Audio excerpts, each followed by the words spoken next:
Second one, salary plus commission.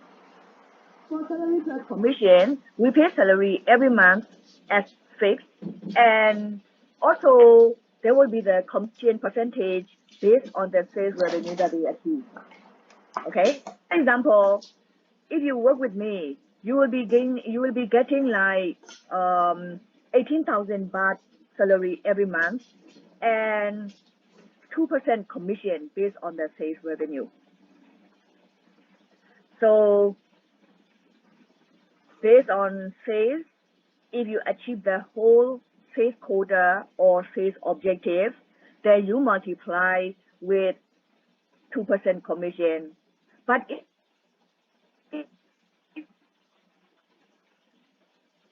you achieve that sales quota that we set for you, then you multiply by 2%. Get it? So the commission will be usually like variable cost for the company. Okay, so the question is when we should pay commission. Should we pay them like very frequently? It should not be too frequent. Okay, for example, like it cannot be like daily or weekly basis, but it can be like monthly, quarterly basis. Okay, you do not ask them to wait for so long to get the commission, because you see, like once they get the high sales, they get the commission, they want it right away. If you ask them to wait, okay, we will accumulate your commission until end of the year. You give them only at the end of the year one time. It is not kind of like motivating, okay? And also have the success. They want to get the result. They want to receive the reward right away. So for commission, okay, salary is clear every month. But for the commission, you have to figure out whether it should be monthly basis with the salary or let's say quarterly. Even quarterly, that is every 3 months. That is quite long already, okay? So as a manager, you have to figure out when you should pay, but do not make your salespeople wait for so long, all right? Because that is kind of like motivating them to increase their performances to get higher and higher sales. So when they get the good performances, you should reward them right away. Okay? Okay, so under salary plus commission. So it will be, as I said just now, based on the total sales revenue multiplied by percentage commission. Assume that one salesperson achieves 3 million baht sales. So 3 million, and if the commission is 2%, 3 million baht total sales revenue multiplied by 2% commission, then what will we get? 3 million multiplied by 2%, that would be 60,000 baht. So that will be the commission of the salesperson. Very simple and easy. But there is another way of calculating commission. We call that as progressive commission rate. Okay? Under progressive commission, now, you look at the example, take the screenshot. Under progressive commission rate, we are going to pay different rate of commission on different sales levels. So the company will usually set like level 1, okay, up to how much and how many percent commission. Second level, third level, and the commission will be different. So by using progressive commission rate, we can encourage salespeople to put extra effort, and for those outstanding salespeople with very, very outstanding high or outstanding performances, they will get the better reward. Okay, those who will put effort like normal, then they just get the normal income. Let's look at the example. The sales will be like the first level. Whoever will achieve the sales, for example, up to $20,000, the commission will be 4%. Okay, and the next level, 20,001 to 35,000, 5%, and any sales over 35,000, then 6%. So you see, like, don't stick to the numbers. Okay, these are just to make you understand. So when we come up with this, then you as a salesperson, you have to look at your total sales revenue. Then how we will calculate what is the total commission. Okay, I'll give you example now. For example, salesperson A. The first salesperson total sales revenue. Then the company has 3 levels. So level 1 is 20,000. We need to calculate the commission accordingly, level by level. Okay. So level 1, 20,000 with 4%. So from total 47,000, after we calculated level 1, 20,000, then we still have 27,000 left, right? So we go to second level. Second level, level 2 will be the next 15,000 with 5%. So here, the next 15,000, 5%. So we calculated like 35,000 already. How much we left? 47 minus 35, we have 12,000 left. So for that 12,000, we pay 6%. Okay? Then we sum them up together. This is the total commission that the salesperson A will receive. Is that clear? You take the screenshot, okay? Because these examples are not in the textbook.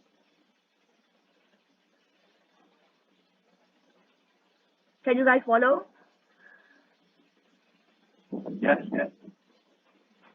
So this is for salesperson A, right? We can calculate up to all 3 levels. Let's say another salesperson B. Salesperson B, total sales revenue is $33,000. So the first 20,000 with 4% here. So after we calculated 20,000, how much we have left? 33 minus 20, we have 13,000 left. So when we come back here, 13,000 here is in level 2, right? Level 2 is 15,000. So we have 13,000. 30,000, we pay 5%. But we do not go to level 3. Because to go to level 3, the sales must be over 35,000. But salesperson B is achieving only 33. So we calculate only for level 1 and level 2 for salesperson B. Take the screenshot.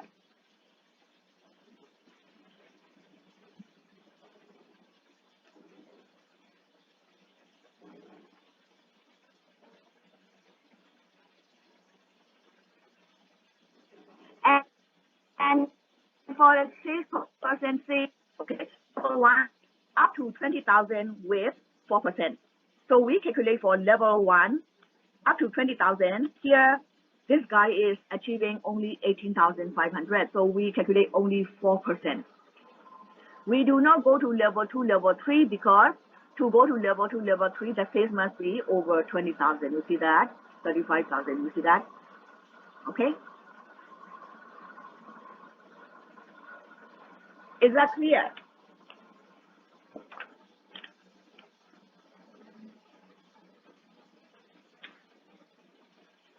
Yes. All right. So that's how we calculate progressive commission rate. All right. Then now, when we come back to the table, we still have salary plus bonus plus commission. We can call this as complete compensation plan because we are combining all the available plans. So we will pay fixed salary at the end of every month for performing both selling, non-selling activities. We pay them bonus at the end of the year in order to encourage them to have good performances in the whole year. Motivate them to pull up the sales. Okay? These days, many managers, many companies like to use this method, again, calling as the best compensation method. Okay? So from the manager's point of view, they are using like all 3 methods. All 3 methods mean like all these 3, okay? Salary, bonus, commission. Because from their point of view, they say that by paying, okay, by using this complete combination plan, they will be able to reward their salespeople from every aspect. All right. For example, like salary, monthly basis, and commission, it might be like monthly, quarterly, or every 2 months. It depends on the company policy, and bonus at the end of the year. Okay. Then the last one will be combination. A combination plan, commission plus bonus. Okay. When we come to this one, you should understand that when we use only commission, that is suitable for independent sales agents. We will be paying them commission multiplied with their sales that they achieve.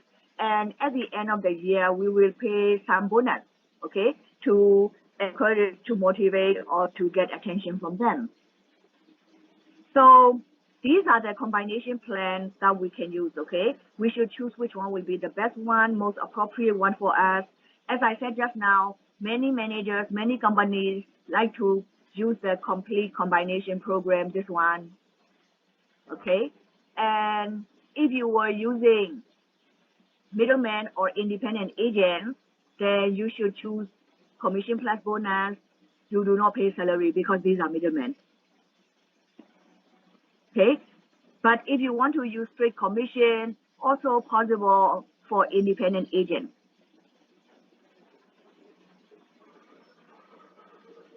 Any questions?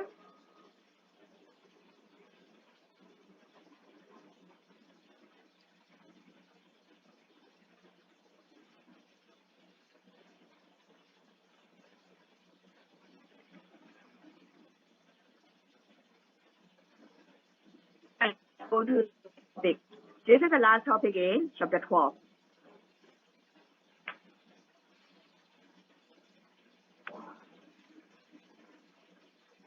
Expense accounts and benefits. What we will see here will be like the extra expenses that we will allow them to reimburse from the company. Another way, the company will be repaying the expenses that salespeople have in their, fee. We have unlimited, per diem, and limited. You listen one by one, okay?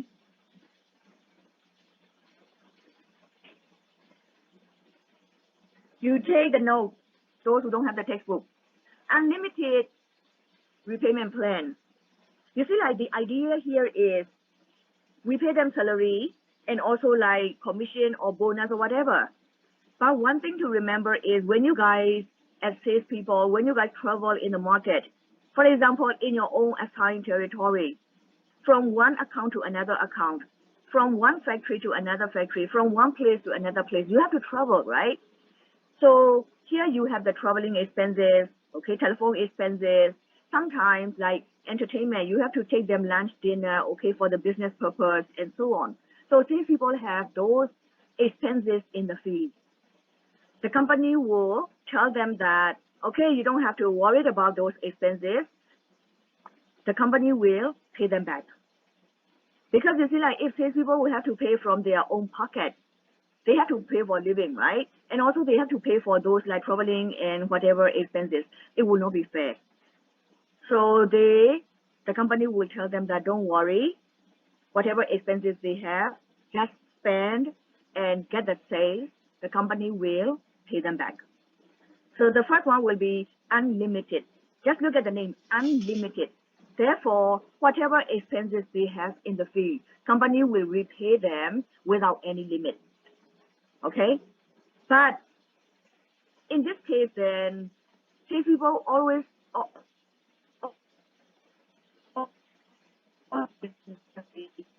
reasonable expenses. Okay? If you have telephone expenses, accommodation, traveling expenses, because you have to travel to other provinces, meeting other customers, the company will pay you back, but these expenses must be reasonable expenses. Okay? For example, you have to go to southern part of Thailand as a business trip. There is a very, very important strategic account in the southern part of Thailand.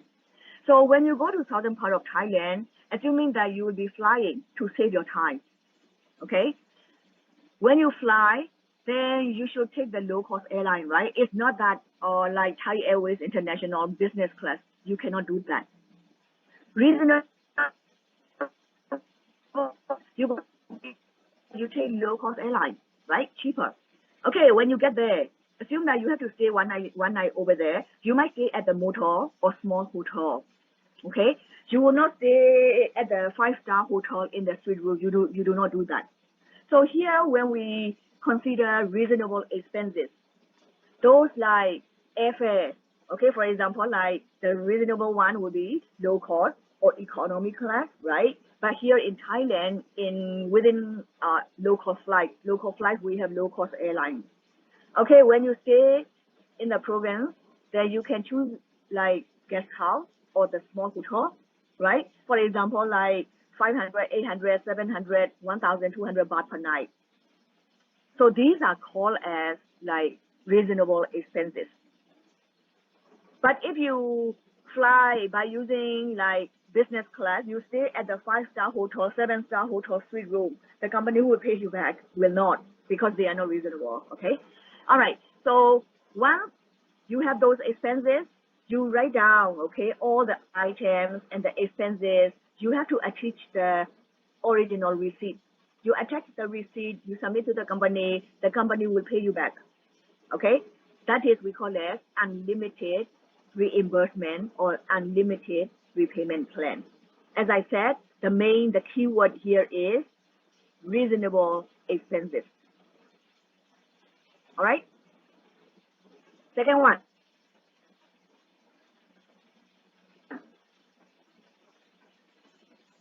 Per diem is like, the company, okay, will be setting the expense, okay, probably per day, per week, and they are supposed to spend according to that particular amount of money, okay? For example, we will allow our salespeople to spend about 1,200 baht per week, okay, for field expenses. Assume that, let's say, like gasoline. So 1,200 baht per week for gasoline. In this case, then, if they have to work like 5 days, 6 days per week, then they for gasoline as extra expenses, then they pay from their own pocket. For telephone and so on, you see, like, so per diem is, we are going to set the limit for each, we are going to set the limit according to the time frame, okay? How much per day or how much per week, okay? Or let's say, for example, we might say that, okay, we allow them to spend 250 baht, 300 baht per day. So that 300 baht per day, including gasoline and telephone and food and everything, that is also possible. But if they spend more than limit, they pay from their own pocket for the rest, okay? And the last one, limited repayment. For limited repayment plan, we set the limit for each item. For each item, for example, if they go to the provinces meeting the customers, they can fly, but the limit will be up to 3,000 baht, okay, for the airfare, round trip. If they stay at the hotel motel, then they can spend up to 1,500 baht, no more than that. Lunch, for example, like breakfast, lunch, dinner, if we allow them to reimburse from the company. For example, breakfast, 40 baht, lunch, 50 baht, dinner, 60 baht.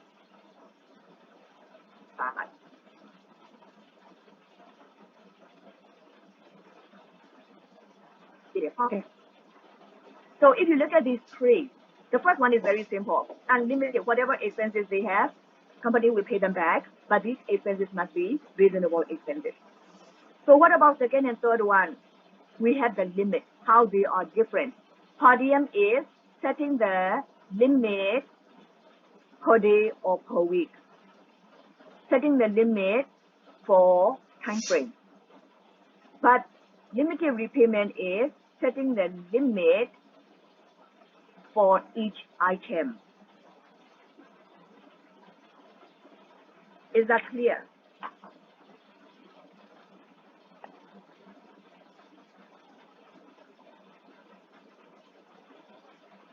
Yes.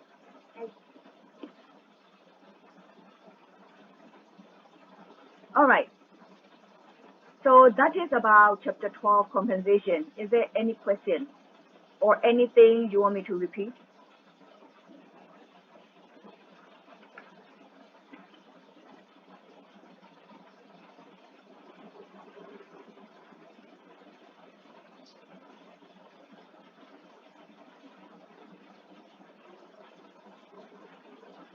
No question, as usual.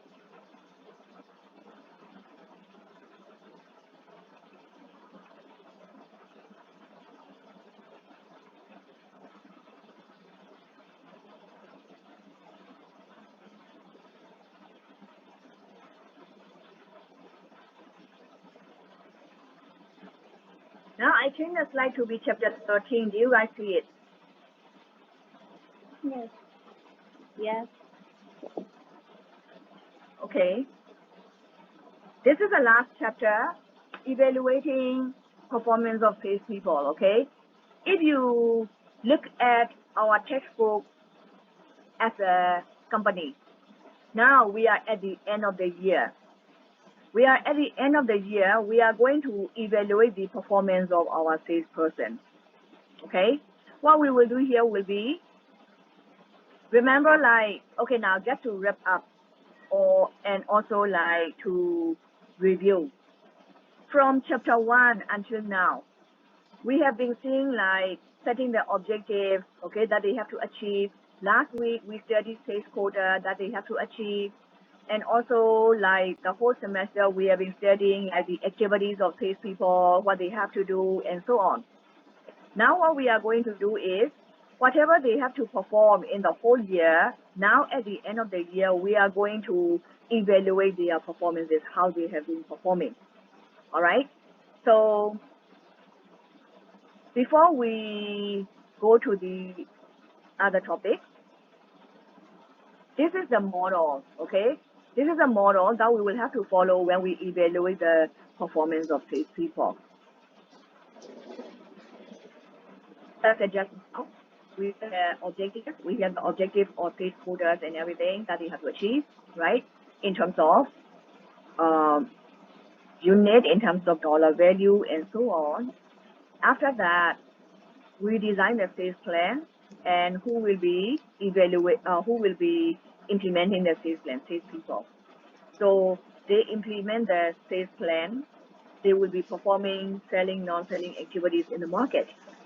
Then after that, now at the end of the period, we have their performances, right? We evaluate them. We how do we know that what are their performances? Of course, remember they have to write the sales report,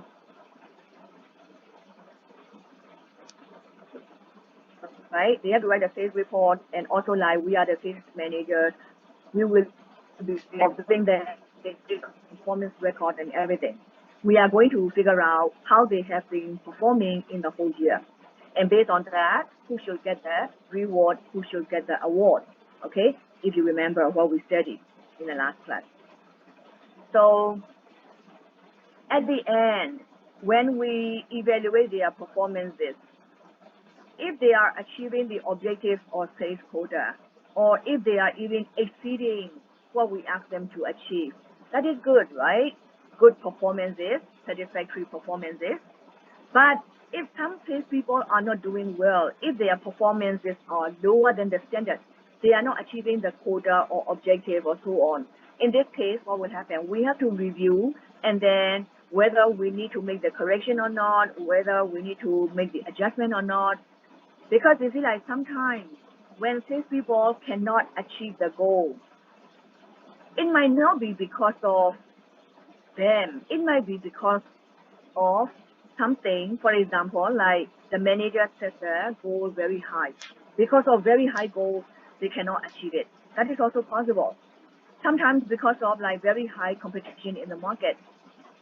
Nothing is wrong. Your salespeople, okay, they work hard and also like they work hard, okay. They spend so much time preparation and everything, but they cannot achieve the quota because of the high competition, or probably because of the how to call like changes in customer buying behavior. It can be anything. We have to look at every situation, not only like whether salespeople are lazy or not only like that. So here we review everything and then we have to go back and we make the correction for the next year. Okay? There can be many situations, okay, changes in the market and so on. Okay, so what we will do now,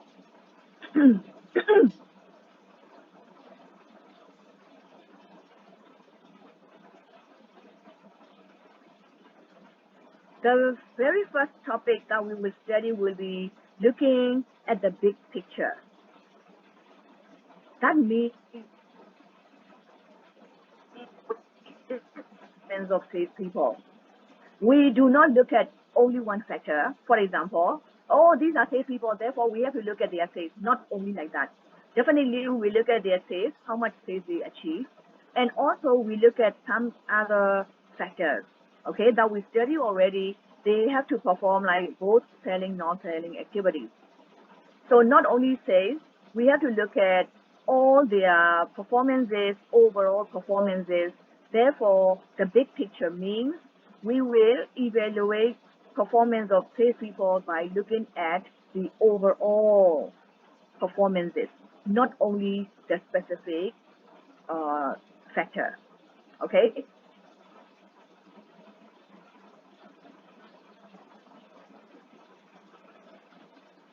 There is one principle that we have to study. We call that as iceberg principle. By looking at the pictures, you know what are the icebergs, right?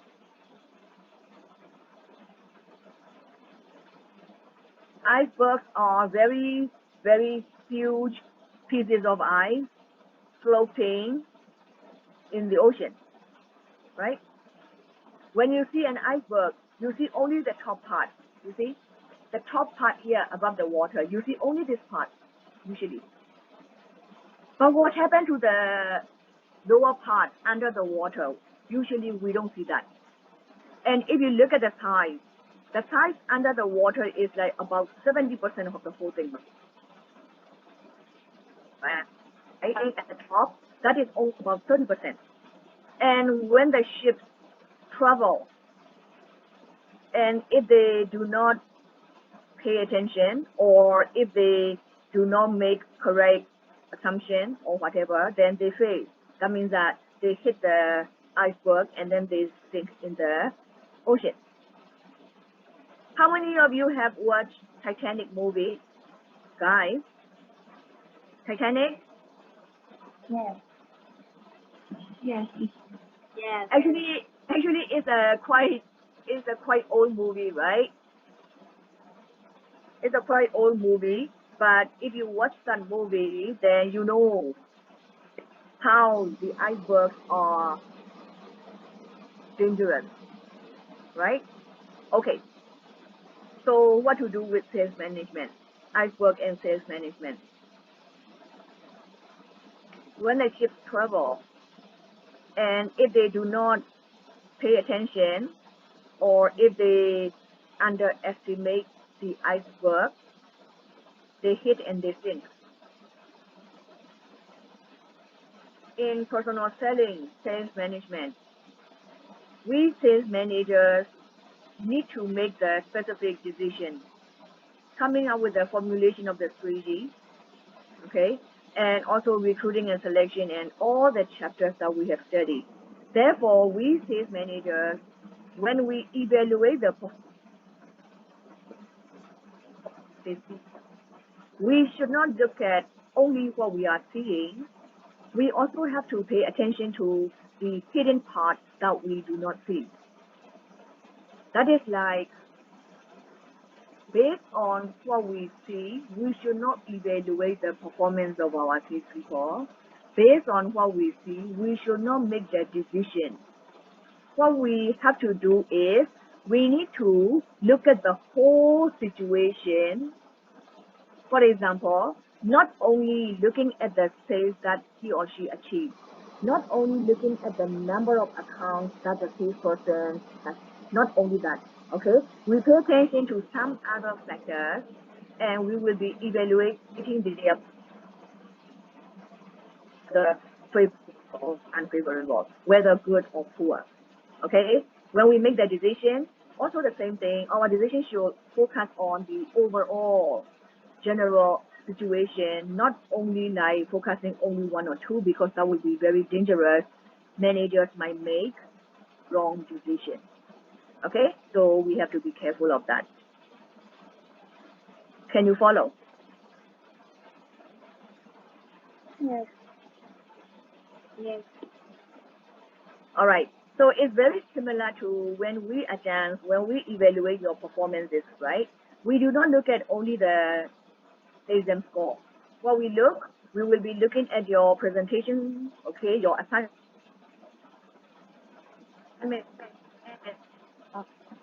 with the overall grade at the end of the semester, right? It's very similar to that. Okay, so this is iceberg principle. We should look at we should understand the whole situation or the whole problem. We should not make the decision based on only what we are seeing, because what we are seeing might be just a symptom. They might not be the real problem. Okay, guys?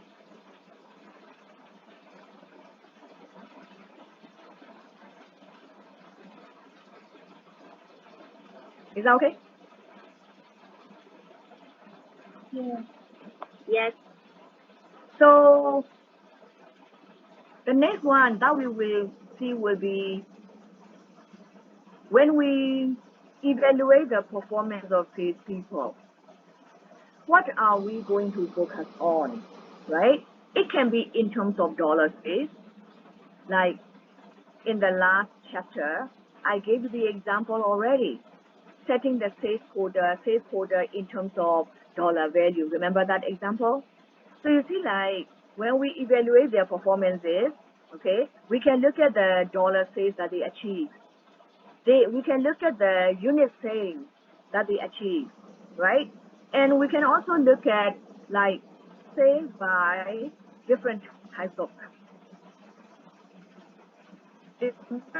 According to previous chapters, we studied that we might have like different groups of customers. We call them as large, medium, small, type A, type B, type C, class A, B, C, right? Or even like strategic accounts.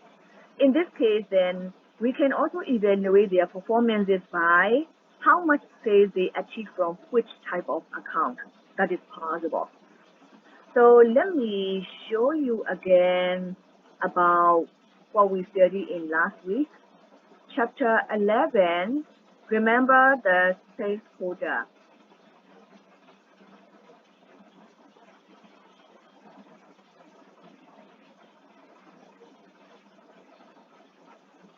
Do you remember this slide, guys?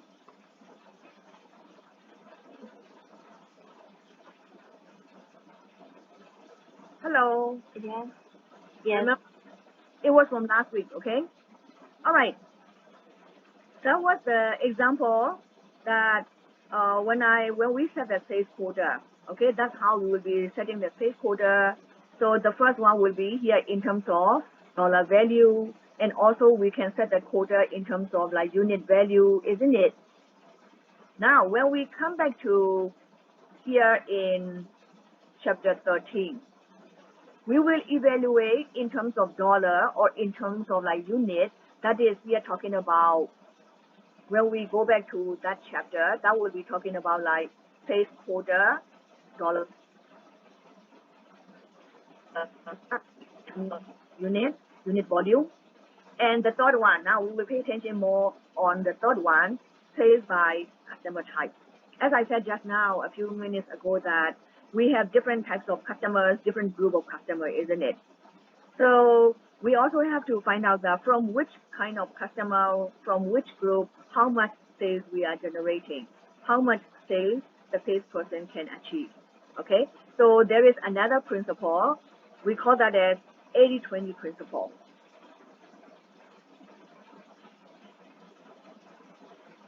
You can take the screenshot, and also you pay attention to the highlighted one. Okay, the same color means we are talking about them.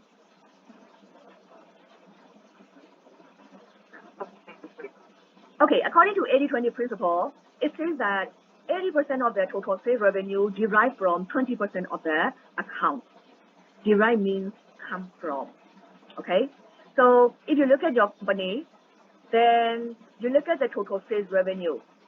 Okay, 80% of the total sales revenue would come from only 20% of your total account. So what about the performance of individual salesperson? The same thing. Okay, you look at one salesperson and how many accounts, how many types of accounts the salesperson has, and we can also apply that 80-20 principle. So according to 80-20 principle, 80% of the total sales revenue would come from only 20% of the account.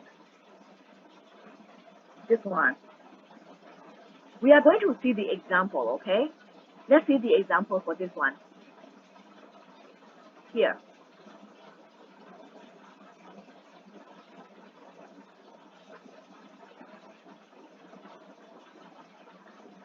Assume that total sales revenue is $20 million, all right?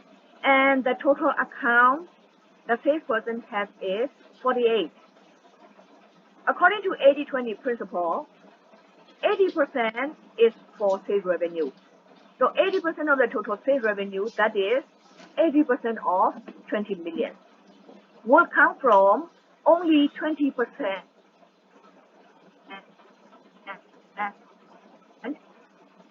of the total account. 9.6, let's take it like 10 accounts. So we can say that sales revenue, $16 million would come from only 10 accounts. And what happens to the rest? Total sales revenue, 20 million, and 16 million will come from only 10 accounts. So 20 minus 16, the rest 4 million will derive from how many accounts? 48 minus 10, the rest 38 accounts.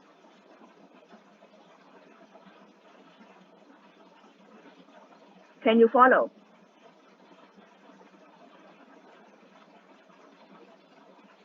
Guys, can you follow? Yes.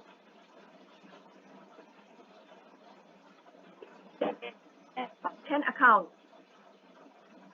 Just only 10 accounts, but that saves very, very large portion of sales.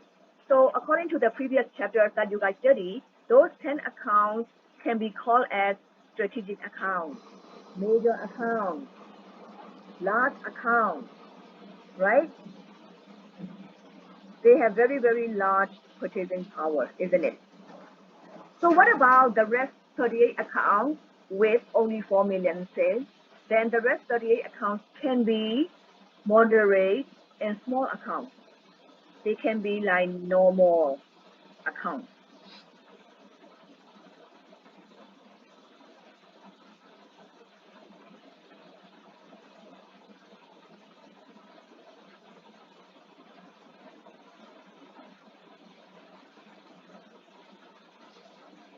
Right?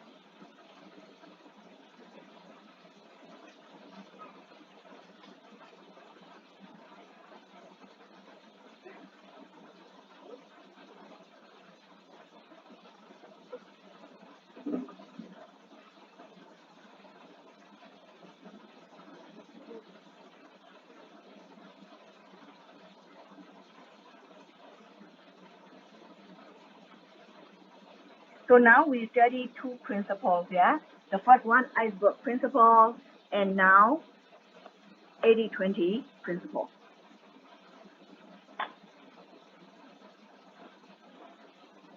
All right. When we evaluate the performance of salespeople, not only looking at the sales that they achieve, not only looking at the number of the accounts that they have, we also have to look at the expenses.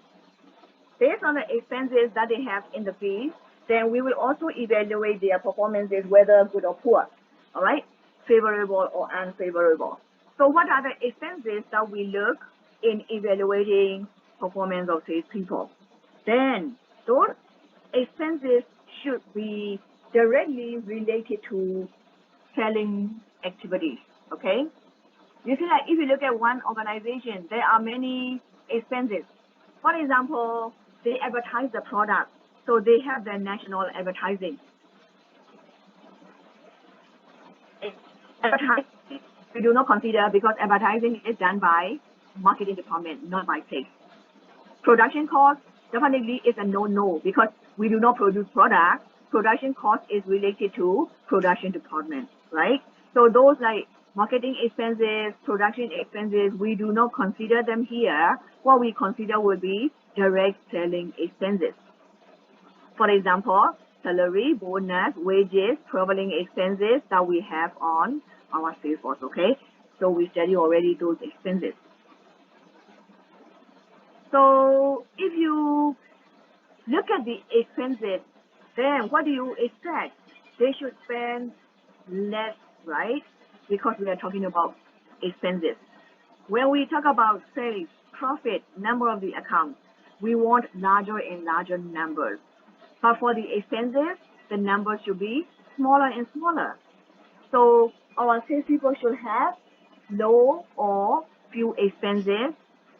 If someone is spending more than other salespeople, if someone is spending more than the average, we can evaluate the performance of that salesperson as having poor performances if we assign them everything equal with the equal territory, equal size.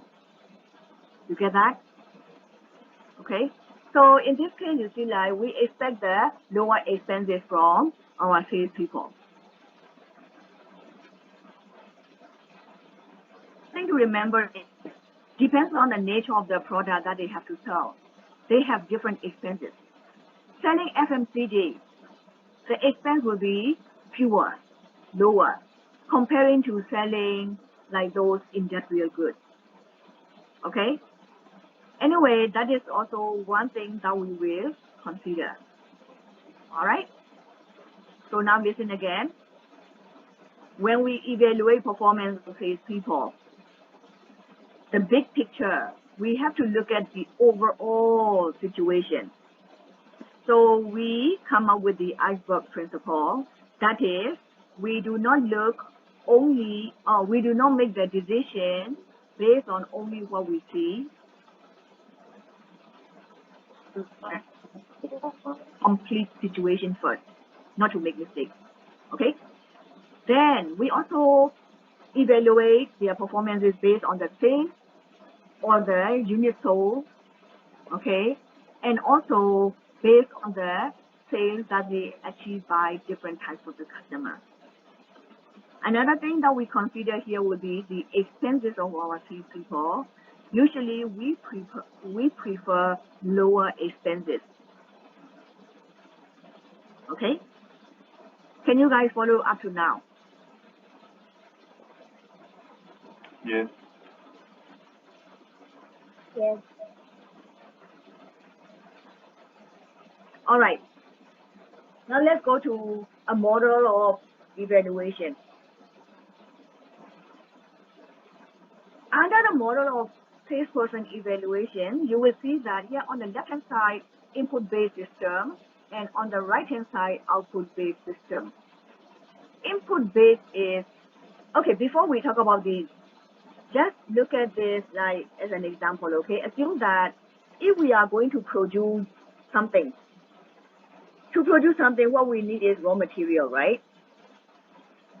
For example, if I want to produce a table for the furniture company, if I want to produce a table, I need to buy plastic, steel, iron.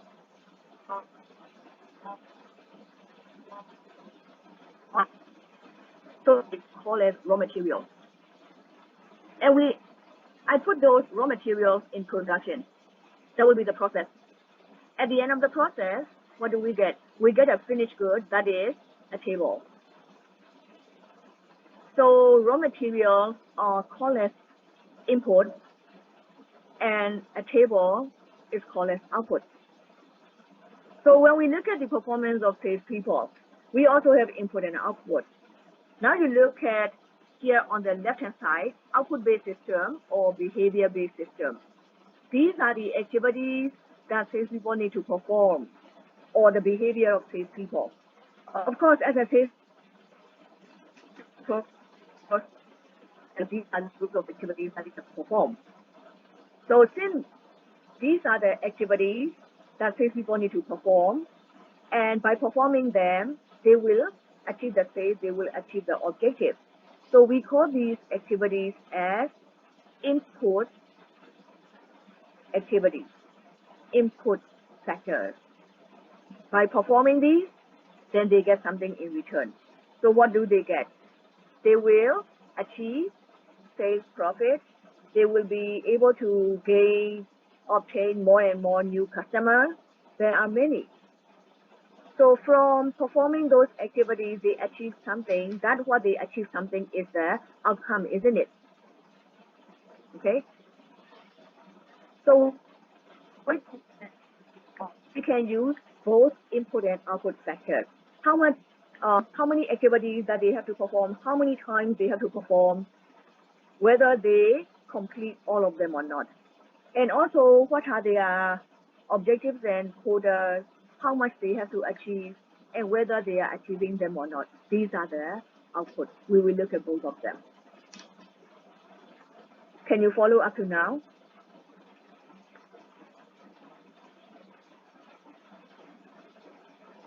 Yes.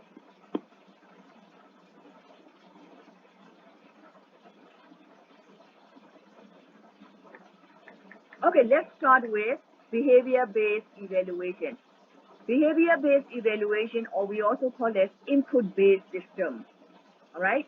When we use input-based or behavior-based, we are going to find out what are the activities that salespeople will have to perform. And we keep the record, keep track.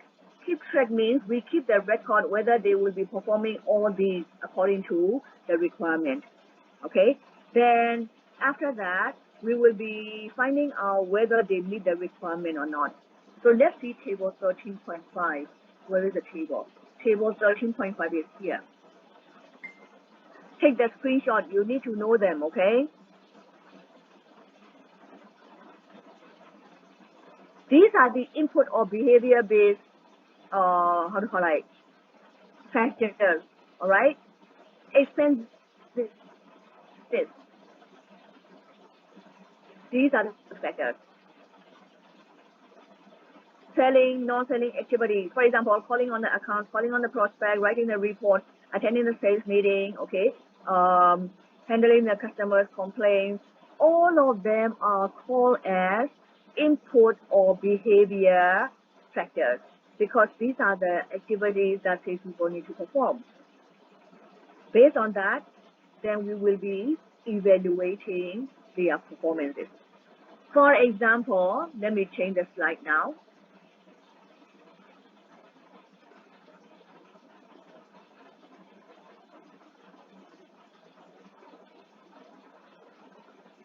Do you remember activity quota? Last week. In activity quota, we tell them exactly on which activity, how many times they have to perform, right?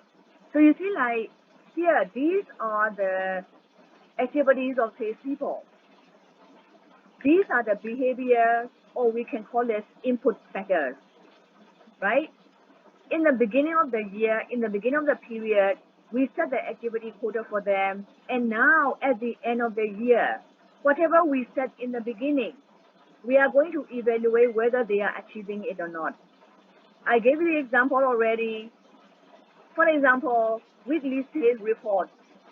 If they have to submit sales report every week, and in the whole year we take 48 working weeks.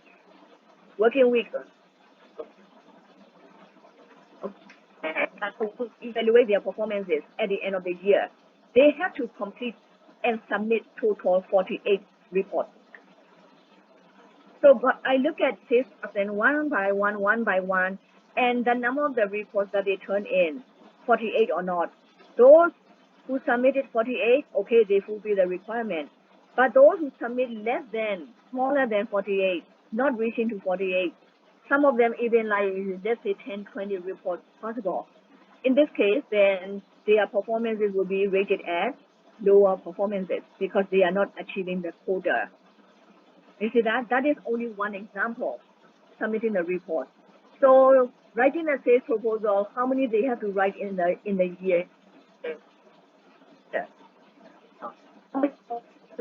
These are the things that we will consider, and we will be evaluating our salesperson's performances at the end of the year. That we call as using input-based evaluation.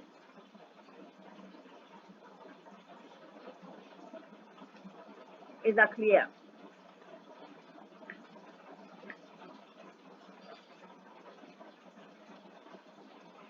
Yes. For example, like you guys need to submit 3 assignments in this semester. So each group, if you submit like all 3 assignments, you fulfill the requirement. But submit only, let's say, 2 assignments, 1 is missing, then your performance is lower than the standard because the standard is you have to complete 3 assignments. You get the idea here? The same thing here. Okay? All right. So when we come back to this slide, under behavior-based evaluation, we have one system, one method that we can use, okay? It's called as 10-3-1 rule. Listen carefully. For 10-3-1 rule, it says that the 10 is the qualified prospect, okay? 3 will be the prospect who will read your proposal, because you know that you as a salesperson, you submit that sales proposal to your prospect, right? They read it, chapter 4, chapter 5 already. So when you submit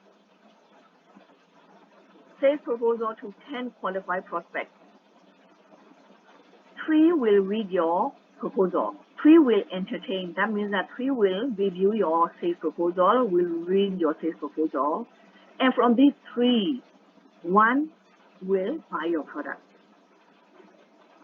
10, 3, 1. So for every 10 qualified prospects,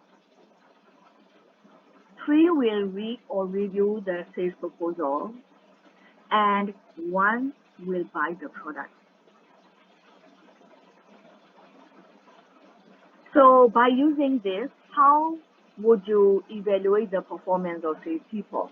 For example, if one salesperson has total 45 qualified prospects. Here, be careful when I highlight it, when I bold it, okay? Qualified prospect, not every prospect, qualified prospect. That means that those prospects must have those qualifications, right? To be qualified prospects, what are the qualifications? They must have financial power or money budget to buy the product from us, right? And also there must be the specific time frame that they set to do business with us. And they should be able to make the decision to buy, not to buy, right? So you see, like when they have those like characteristics, we call them as qualified prospects. From every 10 qualified prospects, 3 will review our sales proposal and 1 will buy the product. In this case, if we have total 45 qualified prospects, 10, 3, 30%, okay? So it's better. For this salesperson performance, from total 45 qualified prospects, 16 is reviewing the sales proposal, and 7 buys the product. So we want to know when we have this situation, how we will evaluate the performance of that salesperson. All right. So we will come to the example here. According to 10-3-1 rule, you can take the screenshot. And by looking like this, you don't understand, you have to take the note, okay? After taking the screenshot, take the note. So according to 10-3-1 rule, the current situation is, this is our current person is having total 45 prospects, 16 are reviewing the sales proposal, and 7 buys the product. So in this case, then now, according to 10-3-1 rule, if we have 45, 30% of 45 will be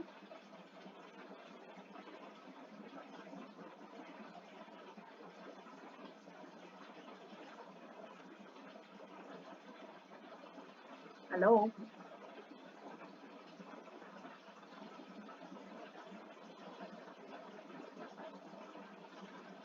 Could you repeat that?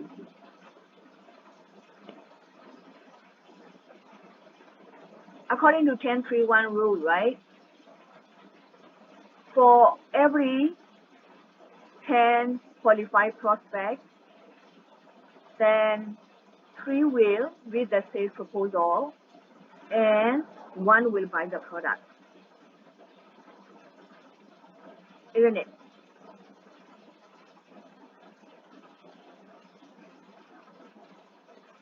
So from 45 qualified prospects, 30% of 45 is what? 13.5.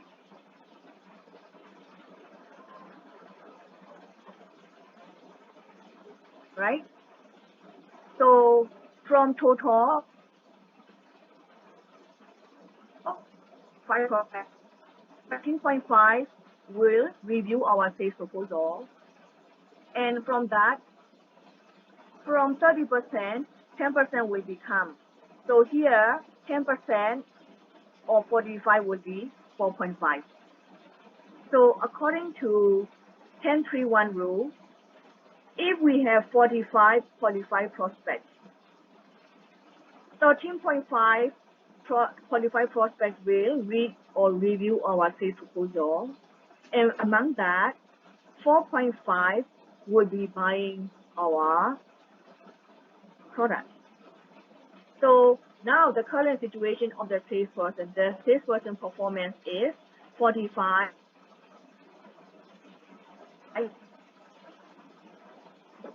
That is supposed to be 5, 13.5, 4.5. Now the performance is 45, 16, 7. That means that from 45 qualified prospects, instead of 13.5, 16 are reviewing. So more qualified prospects are reviewing the proposal. And instead of only 4.5 buying the product, 7 are buying the product. So the performance is higher than the standard. So we can evaluate the performance of this salesperson as having good performance, favorable performance.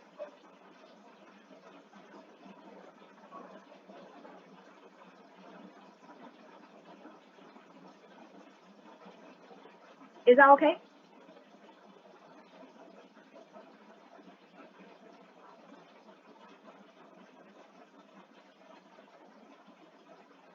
Guys, Could you repeat it again, like explain for the 40 and 30.5 part? wait. I'm typing it. I know. I'm typing it now. Wait.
Is that what you asked?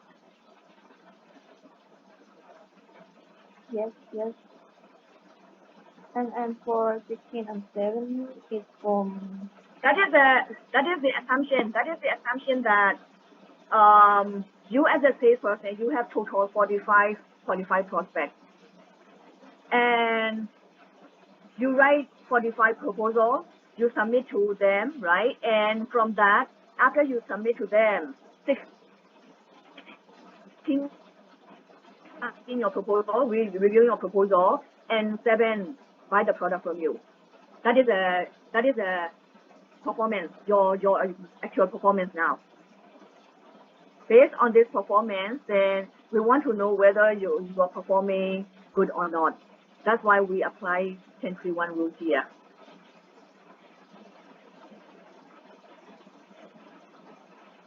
So this 16 and 7, these are the real situation. That is the real situation in the market.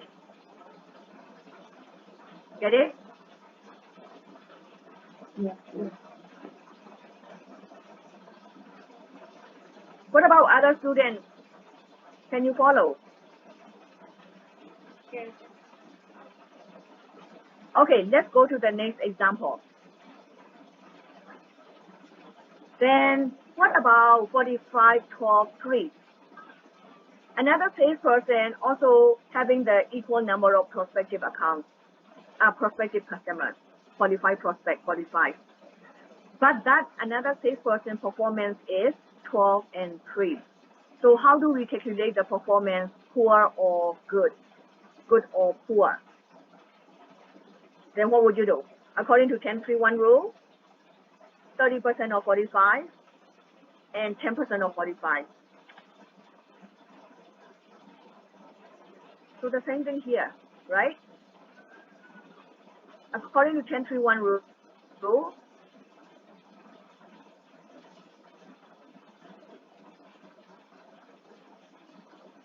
this is for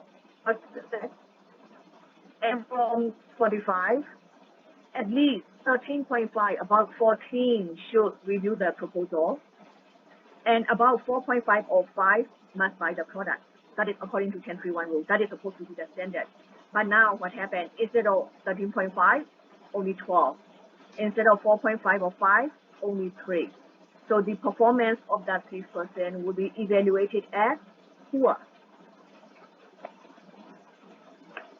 You get the idea now? Yes. Yes. Okay. So these are the things you will be doing in in assignment 3. So this is about the first group, the behavior based. Okay. We still have to go for output based or result based and some models. I will do it in the next class. So guys, next class will be on Wednesday 15. You guys remind me to draw the date for your role play as well. Okay. We will also be discussing about your role play in the next class. So any group with serious problem, then you guys prepare well, and we will be discussing, because I need to talk to each group on Wednesday. Is that okay, guys? Yes. Yes, we want talk about the role playing next class, right? And do we need the research or information for that day? Research? Or like the information, like the specifically we have everything? I think I posted on LMS. Did I? Not yet, all. I think I Fine. Hey, come on, can you check it out on LMS, whether I posted or not? Or even here on Microsoft Teams, I think I posted already. Can you check whether it's on there? Okay.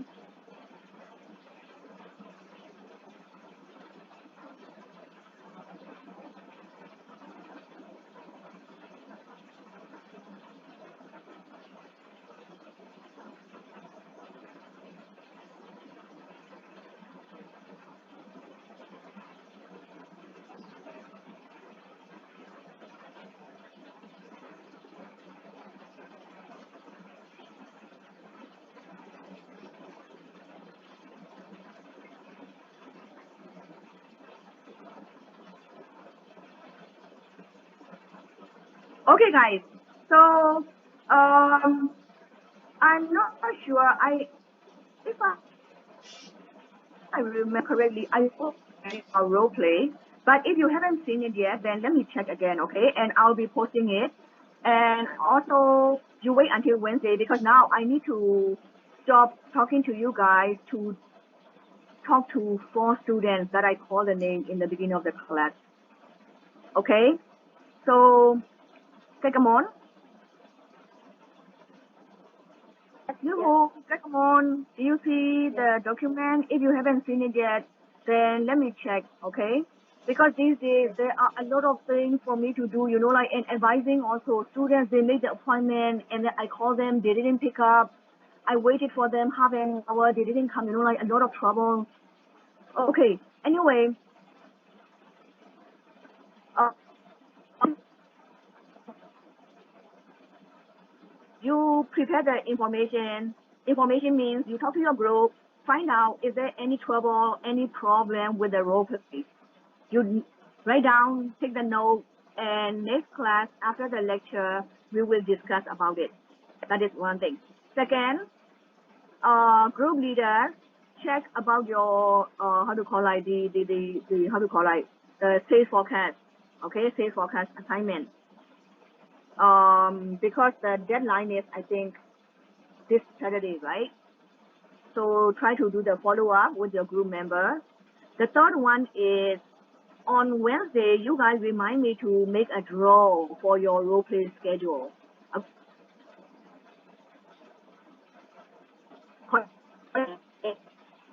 Saying before you guys leave, can you guys type in the name and ID in the chat box? Then you can leave, except those 4 students that I call the name. Okay? Please type in your name, ID, and then you